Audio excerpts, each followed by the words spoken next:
রোগের জন্য ডাক্তারের শরণাপন্ন হওয়ার দরকার আছে, ঠিক কি ঠিক না? দেহের ডাক্তার যেমন নাকি একটি নীতি ফলো করে, তার কাছে একটি গাইড বুক আছে কিভাবে সে রোগ নিরাময় করবে, চিকিৎসা করবে, ঠিক তেমনি ভাবে রূহ এবং আত্মার ডাক্তার যারা, তারাও রূহের রোগ নিরাময় করার জন্যে, আত্মিক রোগকে দূর করার জন্যে, তাকে সুস্থ করে তোলার জন্যে যে গাইড বুককে ফলো করেন তার নাম হলো কোরআন। মুআজ্জাজ হাজিরিন, দুনিয়ার ডাক্তার সবসময় ভিটামিনই দেয় নাকি প্রয়োজন বোধে মাঝে মাঝে ইনজেকশনও দেন? বলেন না কেন? আগে বুঝে নেই। দুনিয়ার শারীরিক রোগ যারা সারান তাদেরকে আমরা ডাক্তার বলি, আর যারা আত্মা এবং রূহের রোগের স্পেশালিস্ট তাদেরকে বলা হয় নবী রসুল। এই নবী রসুলের উত্তরসূরি হলেন আলেম ওলামারা। নবী রসুলের অনুপস্থিতিতে রুহানি রোগের চিকিৎসক এবং ডাক্তারের দায়িত্ব পালন করেন হক্কানি আলেম সমাজ। এই উপস্থিতি বলছিলাম যে ডাক্তার শুধু ভিটামিনই দেয়, যে ডাক্তার শুধু মিষ্টি ওষুধ খাওয়ায়, তেতো ওষুধ দেয় না। প্রয়োজন হওয়া সত্ত্বেও তেতো ওষুধ দেয় না, প্রয়োজন হওয়া সত্ত্বেও ইনজেকশন দেয় না। এরকম রোগ, এরকম ডাক্তার কি দক্ষ ডাক্তার না অদক্ষ ডাক্তার? আর যে ডাক্তার রোগ সারিয়ে তোলার জন্য মাঝে মাঝে ইনজেকশন দেন, ইনজেকশন দিলে খুব ভালো লাগে তো। যার গায়ে সূচটা ফুটায়, ময়মনসিংহকে বিন্দায়, সুচ যেটা বিন্দায় শরীরের মধ্যে, এটা টেস্ট লাগে তো? কেমন লাগে? খারাপ লাগে না? যেই রোগী ওই খারাপটাকে সহ্য করতে পারে না, দেব না দিতে ডাক্তার সাহেবকে, এখানে ইনজেকশন দিতে দেব না। যে ডাক্তার ইনজেকশন দেয় সেই ডাক্তারকে আমার বাড়িতে আসতে দেব না। যেই ডাক্তার ইনজেকশন দেয় সেই ডাক্তারকে হসপিটালে আসতে দেব না। এরকম রোগী জীবনভর রোগী থাকবে এবং তার এই রোগ তার জন্য মরণ ডেকে আনবে, ঠিক কি ঠিক? আর যে রোগী ইনজেকশনওয়ালা দক্ষ ডাক্তারের ইনজেকশনকে হজম করে, কষ্টটাকে সহ্য করে, অল্প কিছুদিনের মধ্যে সে সুস্থ হয়ে ওঠে এবং সুস্থ অবস্থায় গোটা পৃথিবীতে নিজের এবং অন্যের উপকার সাধন করে, ঠিক কি ঠিক না? ঠিক তেমনি ভাবে রুহানি ডাক্তার আলেম ওলামারাও দুই রকম। এক রকমের মৌলানা সাহেব রুগী যেমন চায় তেমন করে, ডাক্তার যেমন চায় রুগীকে তেমন ওষুধ দেয় না। তো যেই ডাক্তার রুগী যেমন চায় ওইভাবেই কি করে? চিকিৎসা করে। ইনজেকশন দেওয়ার প্রয়োজন আছে, রুগী চায় না তাই ইনজেকশন দেয় না। এইরকম ডাক্তার, এরকম মৌলানা সাহেব জাতির জন্য উপকারী না ক্ষতিকর? মেরে মোহতারাম দোস্ত, একটা কথা আছে, ওই যে হাল চয় না, হাল হাল চেনেন তো? আর ওই যে হাল চাষ করে, যে হাল বায় না, এই যে হাল বায়, এই সময় কৃষক গরুকে চালায়, ঠিক কি ঠিক না? এমনে এমনে করো তাইলে না ফসল হবে, ক্ষেত হবে। এখন যদি কৃষক বলে গরু সাহেব আপনি যেভাবে বলেন আমি সেভাবে করব, আপনার একটা বিশেষ ব্যাপার সেবার আছে, আপনার ক্ষমতা আমার চেয়ে বেশি, আপনার পাওয়ারও বেশি, অতএব আপনি একটা লাথি মারলে, একটা গুতা মারলে আমার পেট ছিদ্রি হয়ে যাবো গা, অতএব গরু সাহেব আপনি যেভাবে চান সেভাবে হাল চোয়া হবে, সারা বছর পার হয়ে যাবে, ওই এক কাটা ক্ষেতের হাল চোয়া হবে না, ঠিক কি ঠিক? কেন? রোগীর ইচ্ছা অনুযায়ী চললে কোনোদিন হাল চাষ হবে না, কোনোদিন দুনিয়ার মানুষ ফসল পাবে না, না খেয়ে মরবে। ঠিক তেমনি ভাবে ক্ষমতাসীন যেমন চায়, যখন যিনি গদ্দিনসীন তার ইচ্ছা অনুযায়ী যদি ইসলাম প্রচার করতে হয় এবং রুহানি চিকিৎসা দিতে হয়, তাহলে কোনোদিন জাতির চিকিৎসা হবে না, সেই জাতির ভিতরে দিহান আনুষ্কার মতো বড় বড় ক্যান্সার রোগীর জন্ম হবে। এই উপস্থিতি প্রয়োজন অনুপাতে আলেম ওলামারা অর্থাৎ রুহানি রোগের চিকিৎসকরা ইনজেকশন দিবেন, ঠিক কি ঠিক না? সেই ইনজেকশন যেই রোগী হজম করবে, যেই পুলিশ হজম করবে, যেই ওসি হজম করবে, যেই এসপি হজম করবে, যেই ডিসি হজম করবে, যেই এমপি হজম করবে, যেই মন্ত্রী হজম করবে, যেই মেয়র হজম করবে, যেই প্রেসিডেন্ট হজম করবে, সেই mayor, MP, president, DC, SP, OC সুস্থ হবে, ঈমান নিয়ে দুনিয়া থেকে ইত্মিনানের সাথে যাবে, দুনিয়াও সুখ পাবে, আখিরাতেও সুখ পাবে। ঠিক কি ঠিক না? আর যদি হজম করতে না পারে, আর বলে যেই ডাক্তার ইনজেকশন দেয় সেই ডাক্তার ময়মনসিংহে নিষিদ্ধ। আছে না নাই? হয় না কেন? নিষিদ্ধ। অমুক আসলে মাহফিল করতে দেওয়া হবে না, এই রকম ডিসি, ওসপি অসুস্থ, এই অসুস্থদের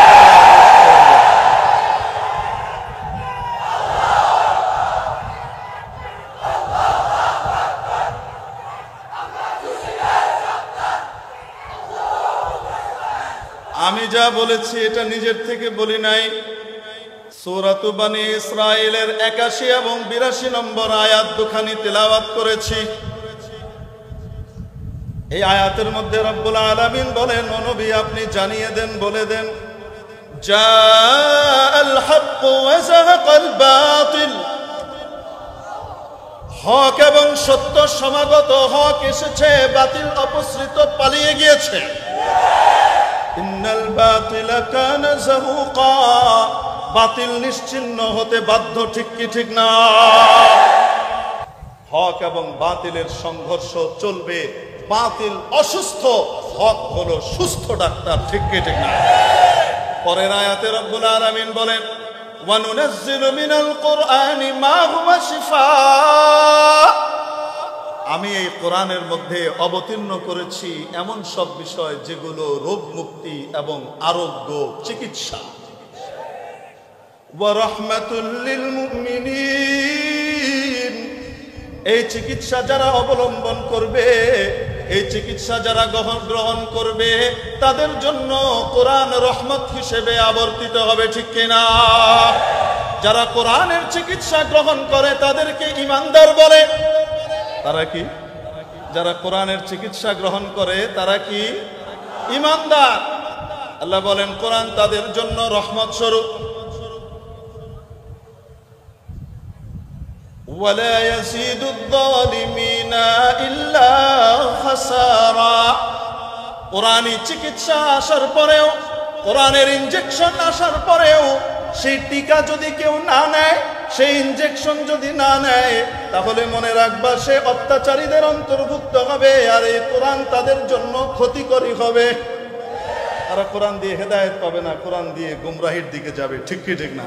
কোরআনের বিরোধিতা করবে, কোরআনওয়ালার বিরোধিতা করবে, দক্ষ ডাক্তারকে নিষিদ্ধ করবে এবং এই এলাকাকে রোগাক্রান্ত করার ব্যবস্থা করবে। ঠিক কি ঠিক না? এই উপস্থিতি এজন্য বলছিলাম, কার ভিতরে রোগ আছে, কার ভিতরে রোগ নাই, এটারও একটু পরিচয় দরকার আছে না নাই?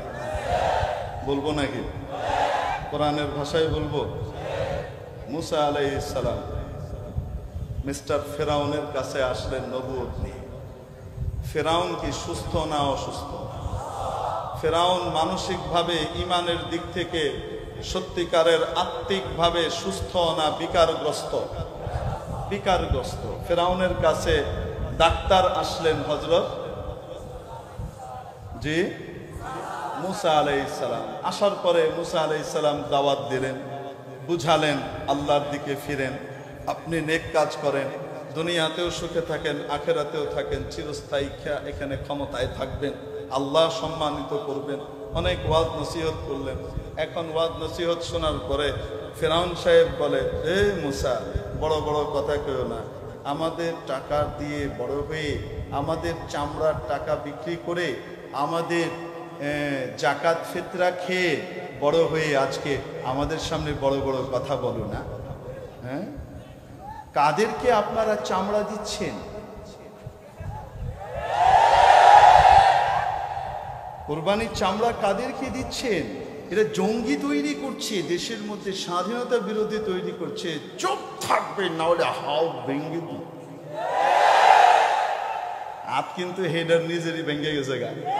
ছিল কুষ্টিয়ায়, এখন নদী পথে বরিশাল গেছে। আর কয়েকদিন পরে যদি ঠিক না হয় ধাক্কা খায় বঙ্গোপসাগর অপেক্ষা করে। বুঝেনি কি বুঝছি? ফেরাউন হুজুর ওকে আপনি রুগী বললেন কেন? কারণ সে রুগীর ভাষায় কথা বলছে। ফেরাউন হযরত মুসা আলাইহিস সালামকে কি বলে? আওয়ালাম নুরাব্বিকা ফিনা ওয়ালিদা, পিচ্ছি অবস্থায় আমি তোমাকে লালন পালন করিনি? আমার টাকায় তুমি বড় হয়েছো, আমার প্রাসাদে বড় হয়েছো। কে কয়? ফেরাউন না কয় আমার টাকা খেয়ে বড় হয়েছো। ওয়ালাবিস্তা ফিনা মিন উমরিকা সিনিন, শুধু পিচ্ছি কালে না, বড় হওয়ার পরেও তোমার টাকা পয়সা সবকিছু আমি দিয়েছি, লালন পালন করেছি, আর আজকে তোমার কথা আমাকে মানতে হবে? কে কয়? ঠিক ওই একই ভাষায় কথা বলে। আমাদের টাকা দিয়ে বড় হয়ে জাকাত ফিতরা খেয়ে মোল্লারা আমাদের বিরুদ্ধে কথা বলে। বোঝা গেল যারা এই ধরনের কথা বলে তারা বড় রোগী, ক্যান্সারে আক্রান্ত। ফেরাউনের ভাষায় কথা বলে। ঠিক কি ঠিক না? ট্রিটমেন্টের দরকার আছে না নাই? রোগীর লক্ষণ। আল্লাহর কথা বলতে গেলে, দ্বীনের কথা বলতে গেলে, রসুলের কথা বলতে গেলে, ইসলামের কথা বলতে গেলে অনুমতি নেওয়া, বাধ্যতামূলক করে দেওয়া, এটা হলো রোগীর লক্ষণ। ক্যান্সারের লক্ষণ। আল্লাহ আল্লাহর রসুলের কথা মানতে গেলে, আল্লাহর কথা বলতে গেলে অনুমতি নিতে হবে। অনুমতি নেওয়ার কোনো প্রয়োজন নাই। রোগের লক্ষণ কিভাবে? আপনারা জানেন মুসা আলাইহিস সালামের সাথে যখন পারল না ফেরাউন, শেষে কয় মুজিজা দেখাও, কিছু আছে কিনা? কয় আছে তো। কি? লাঠি ছেড়ে দিছে, বিশাল সাপ হয়ে গেছে। ফেরাউনকে ভালো জাদুকর তুমি, লাড়িরে সাপ বানায় আলো, আবার সাপ ধরলে লাড়ি হয়ে যায়। বুঝছেন নি? তুমি তো ভালো জাদুকর। ও সভাসদদেরকে বলছে তোমরা বুঝতে পারছো না এই লোকটা কি করতে চাচ্ছে? সভাসদদের ভিতরে তো অনেক ভালো মানুষ আছে, তারা চিন্তা করতেছে না ফেরাউন সাহেব ঠিক নাই, এই যে সহি জিনিস নিয়ে আসছে মুসাই ঠিক। এখন তাদেরকে বুঝাইতেছে, উস্কানি দেয়, পাম্পট্টি মারে। কেমনে মারে? আরে ইউরিদু আন ইউখরিজাকুম বিসিহরিহি, আরে তোমাদেরকে তোমাদের বাড়ি থেকে বের করে দেবে, তোমাদের মসনদ থেকে নামিয়ে দেবে, ক্ষমতাচ্যুত করার জন্য ধান্দা করছে। ইউরিদু আন ইউখরিজাকুম মিন আরদিকুম বিসিহরি ফামাযা তা'মুরুন, সিদ্ধান্ত নাও, ডিসিশন এখনই নিতে হবে। যার তার মাহফিল করতে দেওয়া যাবে না, মাহফিলের অনুমতি দেওয়া যাবে না। তারপরে যাই হোক, বিশাল জমায়েত করলো, ৮০,০০০ জাদুকর আনলো সারা পৃথিবী থেকে। মিস্টার ফেরাউন কয় হাজার? ৮০,০০০ জাদুকর আনছে। আনার পরে তারা চিন্তা করতেছে জাদুকররা, এই লোকটা নবী হইতেও তো পারে, যদি হয় তাহলে তার লগে বেয়াদবি করা ঠিক না, কারণ নবীর লগে বেয়াদবির পরিণাম ভালো হইতো না। ঠিক কি ঠিক না? অতএব তারা একটা আদবের পরিচয় দেবে। কি আদব? ৮০,০০০ জাদুকর এসেছে, তাদের হাতে বিভিন্ন রশি, লাঠি, কাঁচি সব লয়ে এসে এগুলা ছাড়বে আর সাপ বানাবে। কি বানাবে? তাদের কাছে রাষ্ট্রীয় পাওয়ার আছে। ফেরাউন সাহেব তাদের সাথে আছে। শুধু তাই না, তারা জিজ্ঞেস করেছে আমরা যদি জিতি তাহলে আমরা কি পাবো? আমরা কি কোনো বিনিময় পাবো? ফেরাউন বলে পাবা মানে লাল টেলিফোন তোমাদের হয়ে যাবে। ইন্নাকুম ইযাল লামিনাল মুকাররাবিন, তোমরা আমার অতি নিকটে থাকবা, তোমরা যা বলবে তাই হবে। কি বলো তোমরা? বলে তাইলে তো খাইছে কাম, আপনার লগে থাকতে পারবো, এর চেয়ে বড় কিছু আর দরকার নেই। ওকে। এখন তারা এত পাওয়ার থাকা সত্ত্বেও বেয়াদবি না করে, অধ্যত্ত না দেখে, হুজুর আপনি বয়ান করতে পারবেন না, উপর থেকে নিষেধ আছে, আপনি নেমে যান, এই ধরনের বেত্তমিজি করে নেই। তারা একটা আদবের বহিঃপ্রকাশ ঘটাইছে, হতেও তো পারে নবী। ঠিক কি ঠিক না? তারা বলেছে মুসা, চালটা কি আপনি আগে দিবেন না আমরা আগে দিব? একদিকে মাত্র দুইজন, মুসা আর হারুন, আরেক দিকে ৮০,০০০, তার সাথে রাষ্ট্রপক্ষ। বুঝেননি কি বলি? RAB, police, CID, NSI, DSB, তারপরে সিটিএসবি, হ্যাঁ, ডিজিএফআই, সব তার সাথে। হ্যাঁ, আর ওই জমানার কথা বলতেছি, এই জমানারটারে হেনে মিলায়েন না খামাখা, আবার উল্টা পাল্টা ব্যাখ্যা করতে, এটা না। এই সব কার পক্ষে? ওই জমানার সিটিএসবি, ওই জমানার ডিএসবি, ওই জমানার ডিজিএফআই, ওই জমানার এনএসআই, ওই জমানার এসবি, ওই জমানার ডিবি, ওই জমানার পুলিশ, ওই জমানার র্যাব, সব কার হাতে তখন? আরে ফেরাউনের হাতে, ঠিক কি ঠিক না? এবং ফেরাউন যেদিকে তারা সব সেদিকে। অনেক সময় তারা মুসা আলাইহিস সালামের পক্ষ নিতে চায় মনে মনে, কিন্তু মুসার লোক করে ফিডায় কে লিগা, উপরের আদেশ। কি এর আদেশ? উপরের আদেশ। এটা খেয়াল করে না ফেরাউনের উপরেও যে একজন আছে, এটা কেলা না কেন? যে আল্লাহ নমরুদকে মশার কামড়ে মেরেছেন, যে আল্লাহ ফেরাউনকে পানিতে চুবিয়ে মেরেছেন, সেই আল্লাহ আজও আছেন নাকি চলে গেছেন? এখন এত শক্তি আর দম্ভ থাকা সত্ত্বেও, রাষ্ট্রীয় ক্ষমতা তার সাথে থাকা সত্ত্বেও ৮০,০০০ জাদুকর বেয়াদবি করে নাই, অত্যত্ব করে নাই, নবীর সাথে আদবের পরিচয় দিয়েছে। হুজুর আপনি আগে দিবেন না, আমরা আগে দিব, চালটা কেডা আগে হালাইব? হযরত মুসা আলাইহিস সালাম বললেন, বাল আলকু, তোমরাই ফেলো, তোমরাই আগে দাও। ফাআলকাউ হিবালাহুম ওয়া ইসিয়াহুম ওয়া ক্বালু বিইজ্জাতি ফিরআউনা ইন্না লানাহনুল গালিবুন। তারা তাদের দড়ি, লাঠি এগুলা সব ফেললো এবং ফেরে বলছে, ফেরাউনের সম্মানের শপথ করে বলছি, ফেরাউনের চেতনার শপথ করে বলছি যে আমরাই জয়ী হই, জয় ফেরাউন। এভাবে তারা ছাড়লো। আল্লাহ বলেন পুরা ময়দান লক্ষ লক্ষ সাপে বেড়ে গেছে, ছোট সাপ, বড় সাপ, মোটা সাপ, দোলা সাপ, পানক সাপ, সব সাপ ফুঁস ফাঁস করতেছে। মুসা আলাইহিস সালাম চিন্তা করে,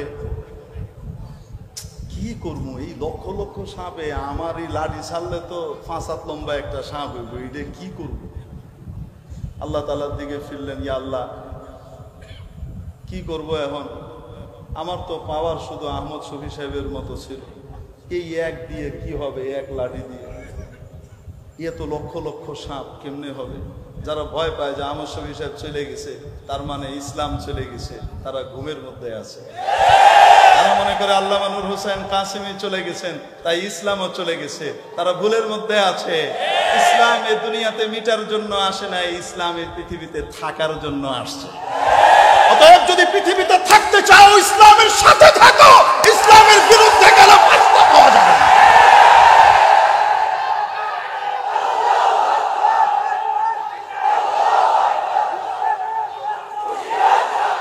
মুসা আলাইহিস সালাম আল্লাহর কাছে দোয়া করলেন, মাওলা আমার এক লাঠি দিয়ে তো ছোট একটা সাপ হয়, এত বড় শক্তির মোকাবেলা, এত ফসফাসের মোকাবেলা কিভাবে করব? মাওলা কারীম বললেন, আরে মুসা, ক্ষমতা তো আমার, লাঠিরে আমি যখন যেই কাজে লাগাবো সেই কাজে ব্যবহার হবে, ঠিক কিনা? ওই লাঠি আবার ছেড়ে দে। মুসা আলাইহিস সালাম লাঠি আবার ছাড়লেন, ছাড়ার সাথে সাথে এত বড় এক সাপ হইছে। আর ফোঁস করে যখন এরকম ফনা তুলছে, মুসা আলাইহিস সালাম নিজের সাপ দিয়ে উল্টা দিছে দৌড়। ফাওয়াল্লা মুদবিরা ওয়া লাম ইউআকিব, দৌড় যে মারছে আর পিছন ফিরে দেখে না। কারণ মানুষ তো মানুষ না, নাকি নবীরা অমানুষ? আমাদের দেশে একদল আছে, তারা নবীদেরকে মানুষ বলতে রাজি নাই। নবীরা মাটির তৈরি না, নবীরা আদমের সন্তান না, এই ধরনের বানানোর জন্য এক পার্টি আছে না নাই? বোঝা দরকার, নবীরা কি অমানুষ না মানুষ? হ্যাঁ, বুঝতে হবে। এখন মুসা আলাইহিস সালাম তো মানবিক ভীতি আছে, উল্টা দিছে দৌড়। জাদুকররা চিন্তা করে এই লোক জাদুকর হইতে পারে না, কারণ জাদুকরের জাদু তার নিজের কন্ট্রোলে থাকে। নবীর মুজিজা তার কন্ট্রোলে না, নবীর মালিক আল্লাহর কন্ট্রোলে। ঠিক কি ঠিক না? বুঝে ফেলছে। এখন সমস্ত জাদুকরদেরকে আল্লাহ তাআলা হেদায়েত দিয়ে দিলেন। কেন দিলেন? আদব দেখাইছিল। মুফাসসিরিনে কিরাম বলেন, কি দেখাইছিল? আদব। আদব। মুসা, আমরা আগে মারবো চালটা নাকি আপনি আগে মারবেন? এই আদবটা দেখানোর কারণে, নবীর প্রতি আদব দেখানোর কারণে আল্লাহ তাআলা তাদেরকে দুনিয়া আখিরাতে ইজ্জত সম্মানের ব্যবস্থা করে দিয়েছেন। ঠিক কি ঠিক না?